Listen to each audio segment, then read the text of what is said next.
Explain the situation that led to him unexpectedly passing. The situation was, so he used to do online share trading, and that was something that became quite a big thing back then when in 2006 when he started doing it. And then, as I said, the business side of things wasn't doing well for my brother. The house was on rent, and then his online share trading account suddenly crashed. So one transaction went really bad, and all the transactions that he'd done before that and whatever he had accumulated sort of went down in a go. So he really the amount of stress it brought onto him mentally was huge. So he had a stroke. He had a clot form in his brain.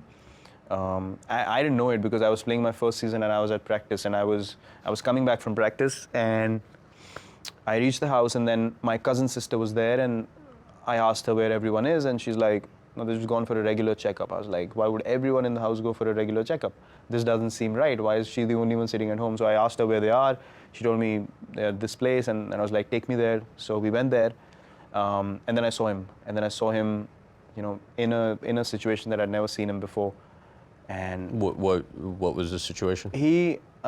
Because it was a stroke in the brain, he wasn't able to react in the normal manner. His body was moving in a funny way, and he was not able to figure out where he is, like the way he looked at people as well. It was like he lost total sense of what's going on.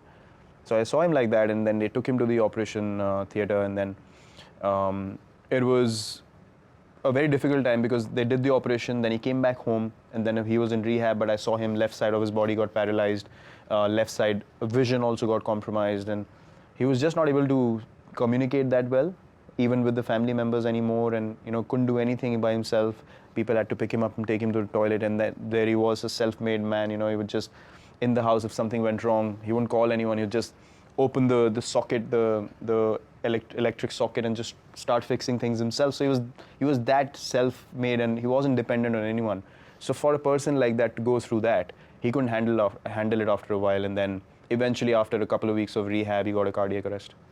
And you were there. I was that batting night. actually. I was playing a game, and we were playing one of these 4-day games, which used to happen at the first class level, and I was supposed to resume batting the next day.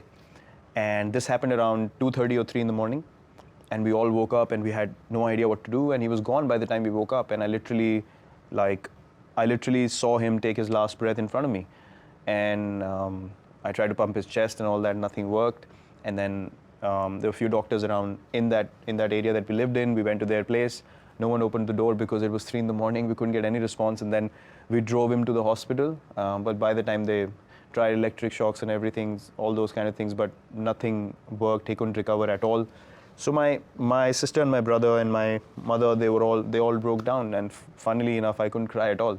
There was no emotion coming out of me, and I just became blank. I couldn't register what just happened. Why do you think that was? I have no idea. Till date, I can't understand. And I was feeling like I was myself thinking, why am I not able to cry? And then I think it was all building up inside me.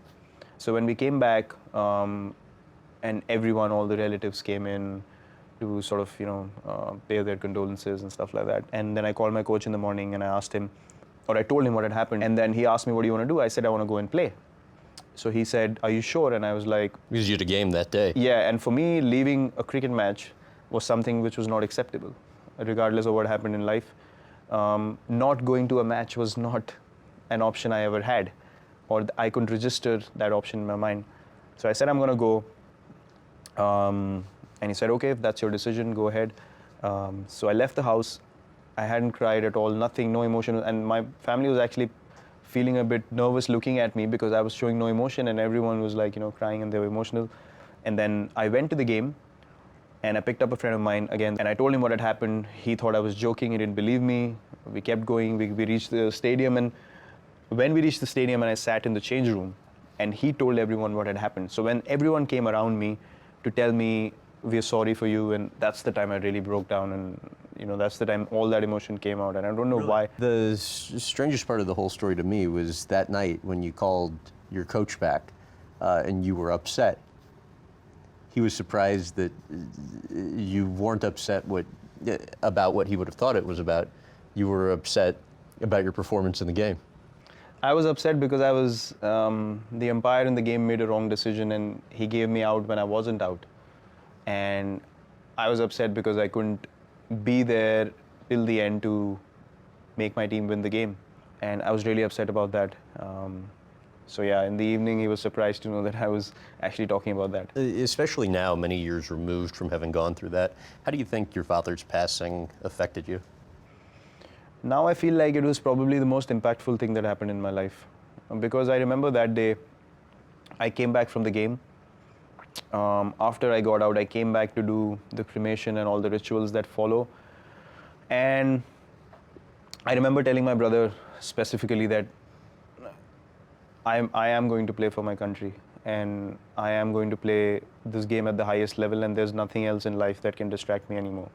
Because it was my father's vision as well. He wanted me to, play at the highest level, and he was really, really keen on me playing at the highest level as well. So I remember making that promise to my brother, and then everything in life became second priority after that incident, and cricket was the first priority. The change I saw